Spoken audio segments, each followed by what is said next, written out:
जय श्री राम। मैं वसंत रावल आज मैं आपको बताने आया हूं हमारी ये जो नई सीरीज है सरलता से ज्योतिष सीखें उसका ये 6वां वीडियो है। और आज के वीडियो में मैं आपको बताने वाला हूं कि ग्रह नीच के हो तो कैसे जाना जाता है, अस्त के ग्रहों को कैसे समझा जाता है और वक्री ग्रहों का महत्व क्या है। ये सारी बातें आज मैं आपको गहराई से बताने के लिए आया हूं। ये वीडियो मैंने उन लोगों के लिए बनाए हैं जो लोग ज्योतिष सीखना चाहते हैं, जिन्हें ज्योतिष में रुचि है या फिर थोड़ा बहुत ज्योतिष आता है लेकिन और गहराई में सीखना चाहते हैं। उन लोगों के लिए मैंने ये सारे वीडियो बनाए हैं, जिसे हम बेसिक नॉलेज भी कह सकते हैं, शुरुआती का ज्ञान भी बोल सकते हैं। तो आइए जानते हैं। सबसे पहले हम जानेंगे नीच के ग्रह के बारे में। तो नीच के ग्रह का नियम क्या है? जो ज्योतिष का यह नियम कहता है कि जो भी ग्रह अपनी उच्च राशि में बैठा हो, ठीक उसकी 7वीं राशि के अंदर वो ग्रह नीच का हो जाता है। ठीक इसे हम उल्टी तरह से कहेंगे कि जन्म कुंडली के अंदर जो भी ग्रह नीच राशि में बैठा हो, ठीक उससे 7वीं राशि के अंदर वो ग्रह उच्च का हो जाता है। एग्जाम्पल के तौर पे कि यहां पे देखिए, भाग्याधिपति गुरु 10वें भाव के अंदर नीच का है, मकर राशि के अंदर नीच का है।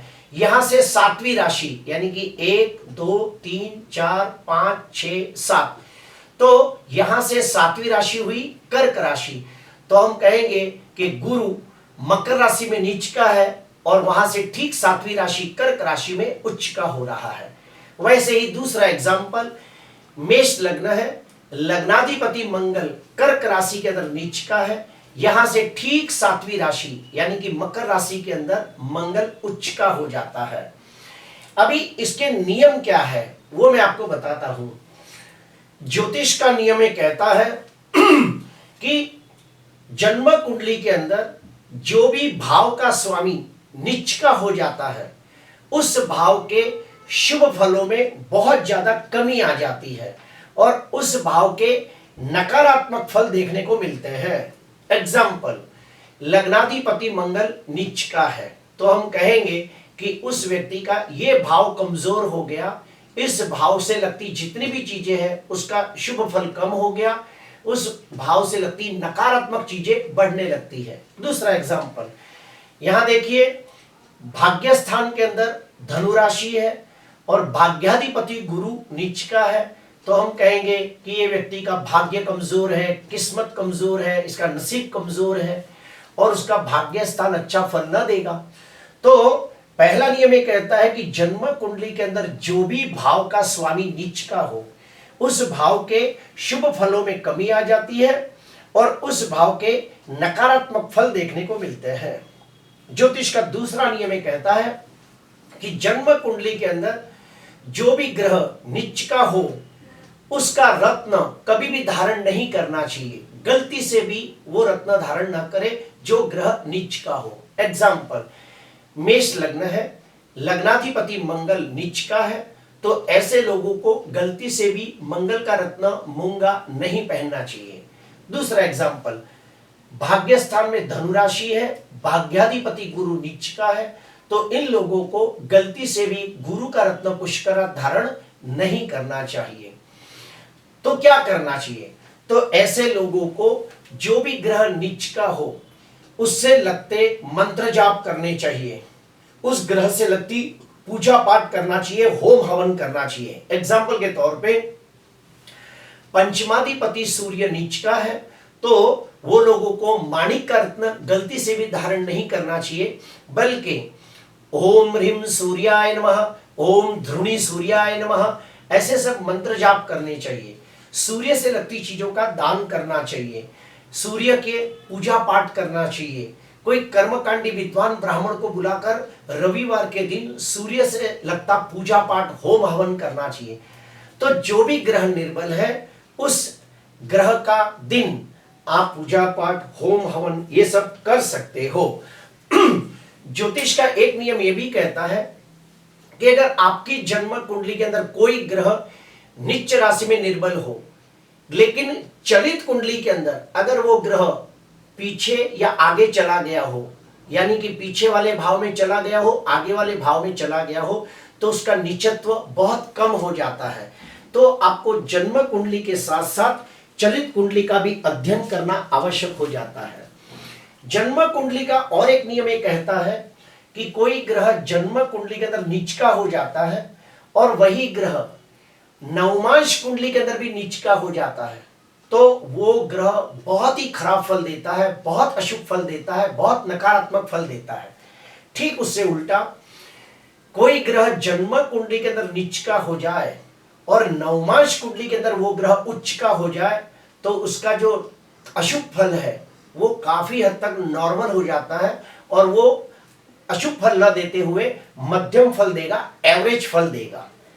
और एक नियम ये कहता है कि कोई ग्रह अगर नीच का हो जाए और अगर वो वक्री भी होता है तो उसे चेष्टा बल प्राप्त होता है, उसका नीचत्व 3 गुना बढ़ जाता है।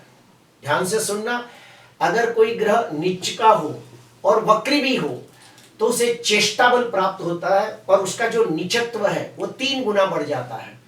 ठीक उससे उल्टा अगर कोई ग्रह उच्च का हो और वो वक्री हो जाता है तो उसके शुभ फल में 3 गुना वृद्धि हो जाती है, उसका शुभत्व 3 गुना बढ़ जाता है।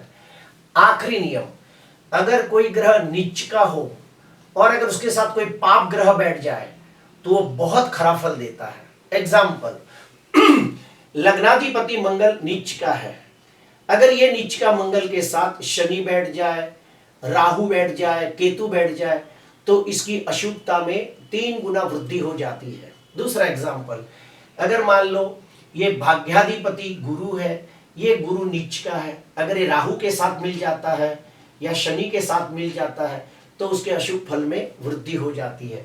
तो नियम ये कहता है कि नीच का ग्रह जब पाप ग्रहों के साथ बैठ जाता है, यानी कि शनि, मंगल, राहु, केतु, तो उसके अशुभ फल में वृद्धि हो जाती है।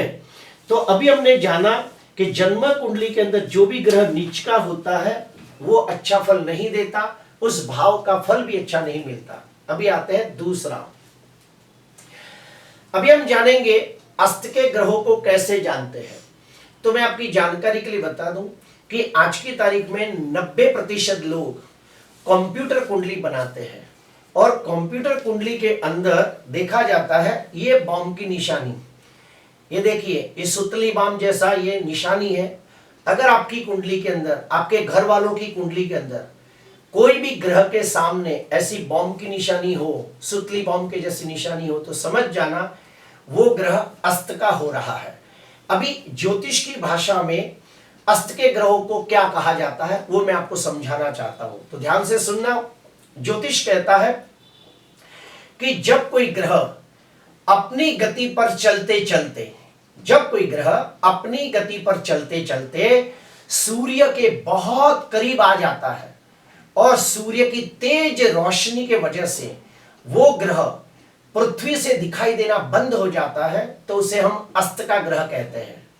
और डीपली मैं समझाऊंगा, जब कोई ग्रह सूर्य के बहुत करीब चला जाता है और सूर्य की तेज रोशनी के वजह से वो ग्रह लुप्त हो जाता है, अदृश्य हो जाता है और पृथ्वी से दिखाई देना बंद हो जाता है, तो हम उस ग्रह को अस्त का ग्रह कहते हैं।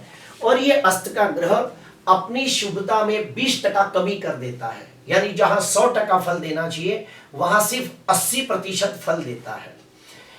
अभी हम जानेंगे कौन सा ग्रह सूर्य के कितने करीब जाने से अस्त होता है। ये बहुत ही इंटरेस्टिंग है, ध्यान से सुनना और लिख लेना, कहीं नोट डाउन कर लेना। अगर चंद्र सूर्य के 12 अंशों के करीब चला जाए तो वो अस्त हो जाता है। मंगल सूर्य से 17 अंशों से ज्यादा करीब चला जाए तो मंगल अस्त का हो जाता है। बुध सूर्य से 13 अंशों से ज्यादा करीब चला जाए तो बुध अस्त का हो जाता है। उसके बाद गुरु सूर्य से 11 अंशों से ज्यादा करीब चला जाए तो गुरु अस्त का हो जाता है। शुक्र सूर्य से 9 अंश के करीब चला जाए तो शुक्र अस्त का हो जाता है। शनि सूर्य से 15 अंशों से करीब चला जाए तो शनि अस्त का हो जाता है। तो जब भी कोई ग्रह सूर्य से बहुत करीब चला जाए, खास उसके अंश दिए हुए जो मैंने आपको बताए, अगर उसके करीब चला जाए तो वह अस्त का हो जाता है। ठीक उससे उल्टा वही ग्रह जब सूर्य से धीरे धीरे दूर जाने लगता है और पृथ्वी वालों को दिखाई देना शुरू हो जाता है, तो हम कहते हैं वो ग्रह का उदय हो गया। तो इस प्रकार से हम लोग देखते हैं।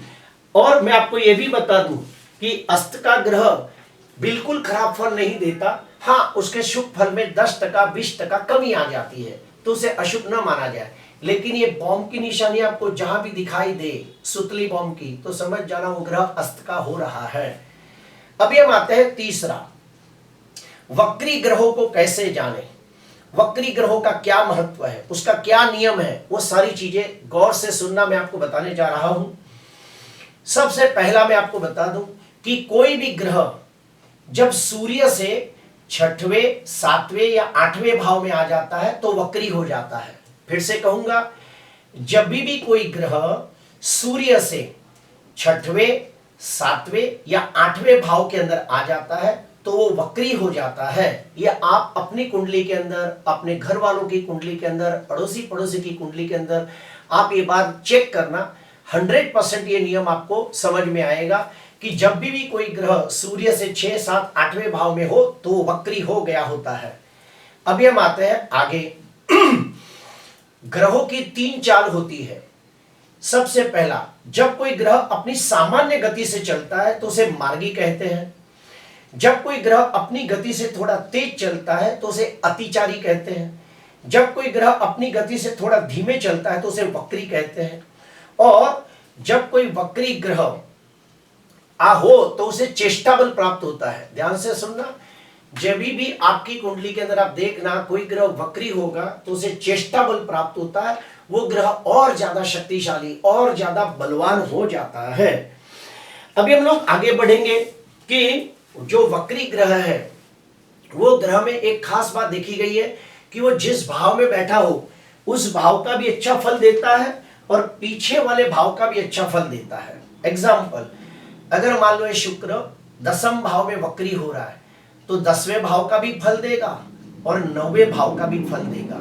ये वक्री ग्रहों का खास बातें हैं जो आपको याद रखना है। और वक्री ग्रह का ये नियम है कि अगर उच्च का ग्रह वक्री होता है तो उसके शुभता में 3 गुना वृद्धि हो जाती है। क्यों? क्योंकि वक्री होने की वजह से चेष्टा बल प्राप्त होता है। ठीक उसी प्रकार अगर कोई ग्रह नीच का हो और अगर वो वक्री हो जाता है तो उसे चेष्टा बल प्राप्त होता है, उसका नीचत्व भी 3 गुना बढ़ जाता है। तो वक्री ग्रह के बारे में मैं इतना ही कहूंगा कि वक्री ग्रह बहुत अच्छा फल देते हैं अगर वो शुभ स्थिति में हो तो। आइए और गहराई में जानते हैं। अभी हम जानेंगे शत्रु राशि के ग्रहों को कैसे जाने। तो सीधा साधा फंडा है, जो भी ग्रह अपनी शत्रु राशि में बैठा हो तो उसे शत्रु राशि का ग्रह कहते हैं और वो बहुत कमजोर माना जाता है, उसकी शुभता में कमी आ जाती है। उस जो भी भाव का स्वामी शत्रु राशि में बैठा हो तो उसके शुभ फल में भी कमी आ जाती है, बल्कि नकारात्मक फल में वृद्धि हो जाती है। अभी इधर देखिए, मेष लग्न की कुंडली है तो मेष लग्न का स्वामी कौन है? मंगल है। मंगल का शनि के साथ बिल्कुल नहीं पड़ता, इसीलिए हम कहेंगे कि शनि शत्रु राशि में बैठा है। शुक्र और मंगल एक दूसरे के शत्रु हैं, क्योंकि मेष राशि का स्वामी कौन है? मंगल। तो मंगल का शुक्र के साथ बिल्कुल नहीं पड़ता, तो हम कहेंगे कि शुक्र शत्रु राशि में बैठा है। और याद रहे, जो भी ग्रह शत्रु राशि में बैठा होगा उसके सामने एक ऐसी माइनस की निशानी होगी। तो जब माइनस की निशानी दिखाई दे तो समझ जाना वो ग्रह शत्रु राशि में है। ठीक उसके उल्टे अगर किसी ग्रह के सामने प्लस की निशानी हो तो आप समझ जाना वो ग्रह मित्र राशि में बैठा है। और अगर किसी कुंडली के अंदर कोई ग्रह के सामने डबल चेक मारे हो, यानी डबल प्लस की निशानी हो, तो समझ जाना वो ग्रह अति मित्र के घर में बैठा है, यानी उसका अधि मित्र है, उसके घर में बैठा हुआ है, तो बहुत ज्यादा अच्छा फल देता है। प्रिय दर्शकों, आज मैंने आपको बताने की कोशिश की कि जन्म कुंडली के अंदर नीच के ग्रहों को कैसे जाना जाता है। ग्रह जहां भी नीच का हो उससे ठीक 7वीं राशि में उच्च का हो जाता है। जो भी ग्रह उच्च का हो ठीक वहां से 7वीं राशि में नीच का हो जाता है।